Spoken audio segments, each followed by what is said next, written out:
ridiculous new masks. You should get one. They shape your face into a smile, and when you smile, you can't help being happy. We have to tell people. They need to know the truth. No! It's better not to know.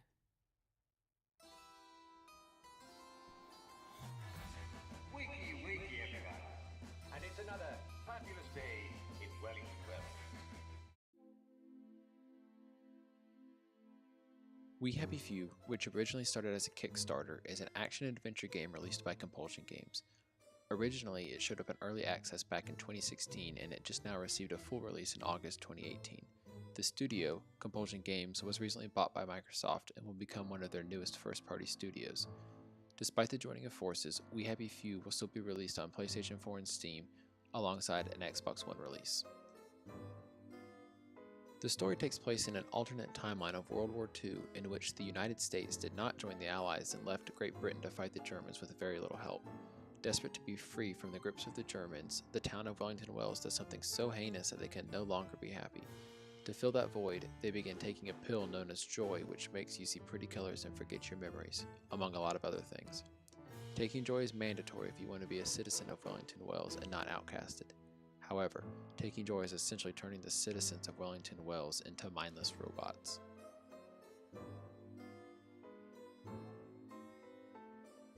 We Happy Few crafts a narrative that is intertwined among three main characters: Arthur Hastings, Sally Boyle, and Ollie Starkey.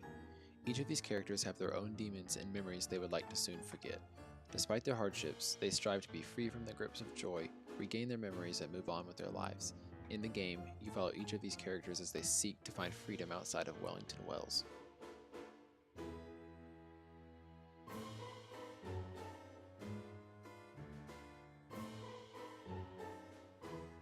A large amount of the game is spent running from place to place, so you better get used to it. This is one complaint that I have, because at times I felt like I spent half of my play session running back and forth to different places with various items. While there are a few fast travel locations, there are not nearly enough. The addition of a few more fast travel locations would not only save the player time, but would make the game a little less monotonous. We Happy Few features two mechanics that are essential to the game: crafting and skill points. Crafting is important to the game, especially when you're in need of more health.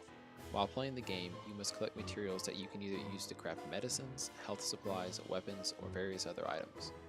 Finding items can sometimes be difficult, so it is best to know what you need to craft some specific items that you think you might use a lot in the game, and that way you can keep your eye out for them while you're running around. Skill points are earned by completing various missions. Each of the three players have a different set of skills, so it is vital that you pay attention to these and keep up with your upgrades. Having upgraded players makes the gameplay experience a lot better by making it smoother and easier, because you are playing to that specific player's strengths.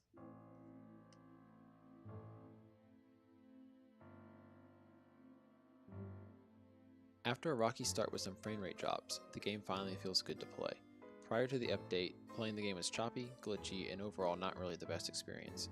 However, since the update has been pushed, playing the game is now a lot more smooth, the graphics look immensely better, and their frame rate issues have finally been fixed. The controls are pretty basic and simple, because they are similar to the controls of other games, so you do not find yourself frantically searching for buttons. There are not any fancy button combos or anything like that, so everything is pretty straightforward control-wise. Overall, the game has a pretty solid mechanics and controls. Thanks to the update that fixed a lot of the technical issues, the game is now very enjoyable to play.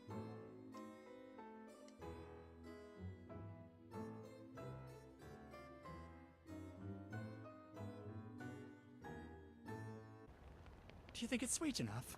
Why don't you taste it? Seriously, you won't die from just a smidge. It'll just make everything burn a little brighter is all. Back at the house, we'll give everybody a huge cup of it.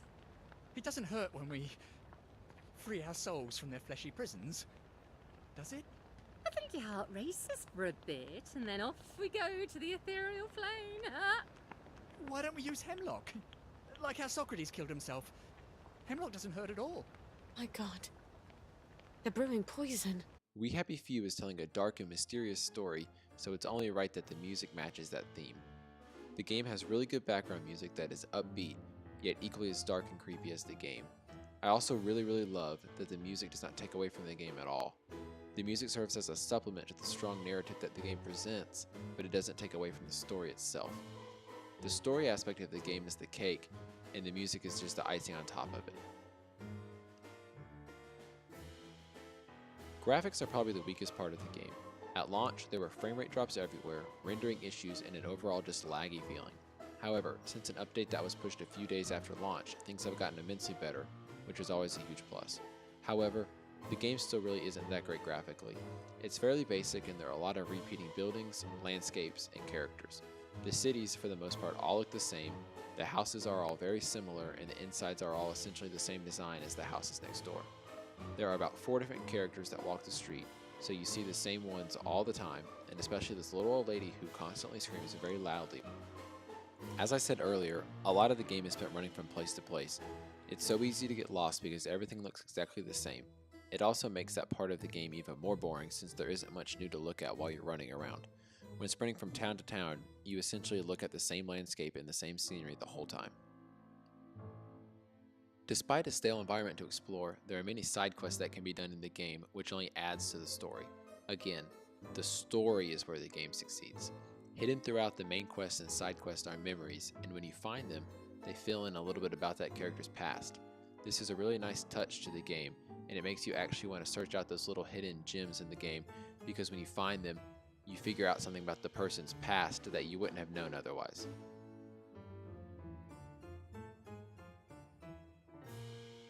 My absolute favorite part of the game is the 3 intertwining narratives. I don't want to say too much because I would like to avoid spoilers for those who haven't played, but I will say this.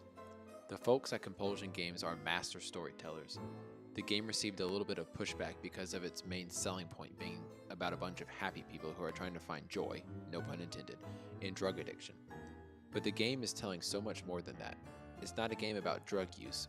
It's a game about living with your mistakes, overcoming your demons, and moving on with your life and finding true joy in everyday life.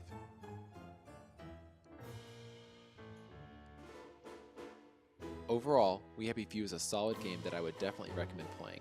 Despite being a bit monotonous at times and having some graphical issues, the story it tells outshines the issues it presents. Playing through 3 characters allows you to see the same world through 3 different and unique perspectives that you may not have noticed while playing as a different character. A strong narrative, unique atmosphere, and deeper meaning is going to earn We Happy Few an ill rating from Critic, or a 7.5 out of 10. We hope that you enjoyed this video review, and be sure to check out sitcritic.com for more reviews and all of your gaming news.